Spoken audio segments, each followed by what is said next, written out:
My student number is S0441042. I'm a freshman.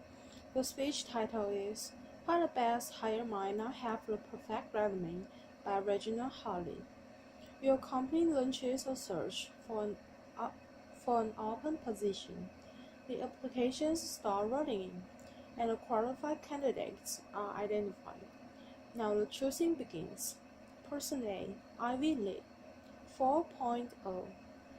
Flawless resume, great recommendations, all the right stuff. Person B, state school, fair amount of job hopping, and odd jobs like cashier and singing waitress. But remember, both are qualified. So I ask you, who are you going to pick? My colleagues and I created very official terms to describe two distinct categories of candidates, who we call A, the silver spoon, the one who clearly had advantages and was destined for success. And we call B, the scrapper, the one who had to fight against tremendous odds to get to the same point.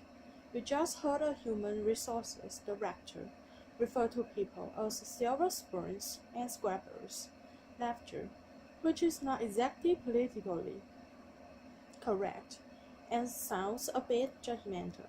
But before my human resources certification gets revoked, laughter, let me explain. A resume tells a story, and over the years, I've learned something about people whose experiences read like a patchwork quilt. That makes me stop and fully consider them before tossing their resumes away. A series of odd jobs may indicate inconsistency,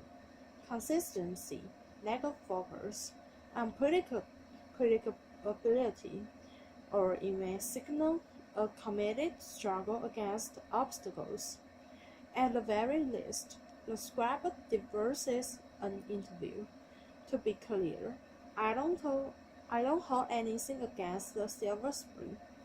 Getting into and graduating from an elite university takes a lot of hard work and sacrifice. But if your whole life has been engineered towards success, how will you handle the tough times? One person I hired felt that because he attended an elite university, there were certain assignments that were beneath him, like temporarily doing manual labor to better understand an operation. Eventually, he quit. But on the flip side, what happens when your whole life is destined for failure and you actually succeed? I want to urge you to interview the scrapper. I know a lot about this because I'm a scrapper. Before I was born, my father was diagnosed with paranoid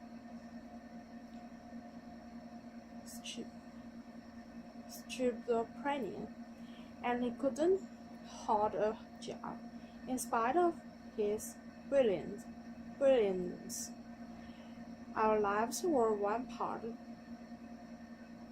cuckoo's nest, one part awakenings, and one part a beautiful mind. Laughter. I'm the fourth of 5 children, raised by a single mother in a rough neighborhood in Brooklyn, New York.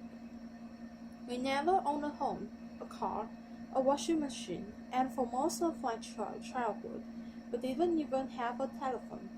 So I was highly motivated to understand the relationship between business success and scrappers, because my life could easily have turned out very differently.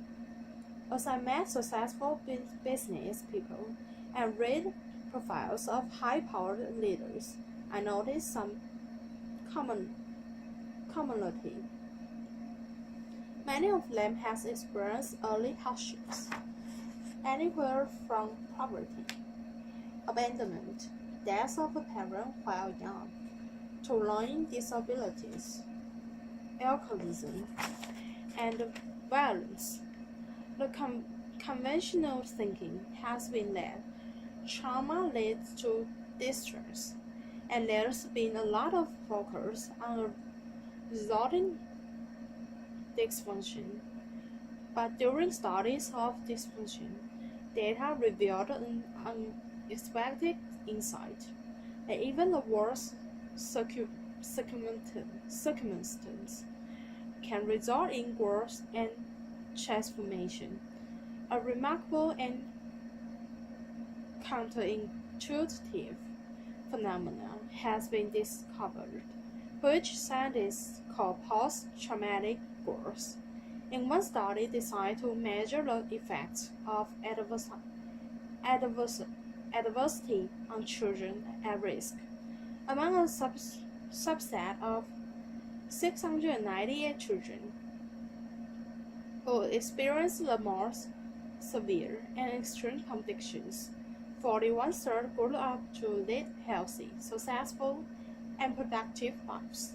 In spite of everything and against tremendous odds, they succeeded. 1/3. Take this Bradley, this guy's parents, giving up for adoption. He never finishes college. He job hops quite a bit, goes on a sojourn to India for a year, and to top it off, he has dyslexia. Would you hire this guy? His name is Steve Jobs. In a study of the world's most highly successful entrepreneurs, it turns out a disproportionate number have in the US. 35% of the entrepreneurs studied had this need.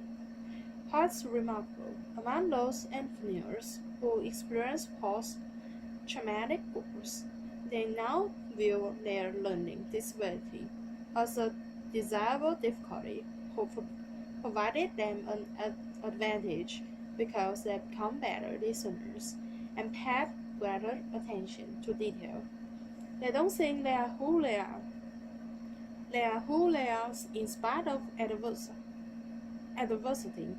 They know they are who they are because of adversity. They embrace their trauma and hardships as key elements of who they become, and know that without those experiences, they might not have developed the muscle and grit required to become successful. One of my colleagues had his life completely upended as a result of the Chinese Cultural Revolution in 1966. At age 13, his parents were relocated to the countryside. The schools were closed and he was left alone in Beijing to fend for himself until 16.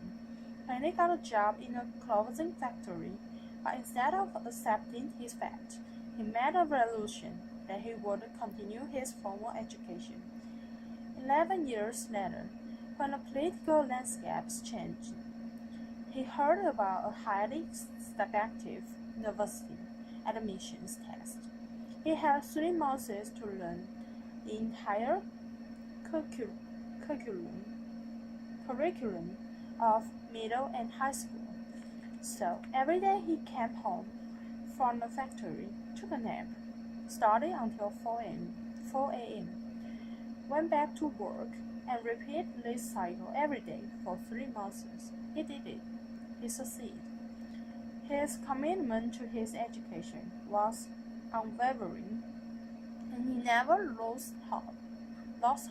Today, he holds a master's degree, and his daughters each have degrees from Cornell and Harvard. Scrappers are propelled by the belief that the only person you have full control over is yourself. When things don't turn out well, Scrappers ask, what can I do differently to create a better result? Scrappers have a sense of purpose that prevents them from giving up on themselves. Kind of like if you've survived poverty, a crazy father, and several margins, you figure business challenges. Laughter, really? Piece of cake. I got this. Laughter. And that reminds me, humor Scrappers know that humor gets you through the tough times, and laughter helps you change your perspective. And finally, there are relationships. People who overcome adversity don't do it alone.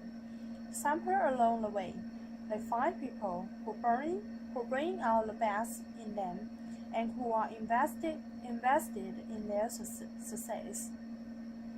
Having someone you can count on, no matter what, is essential to overcoming adversity.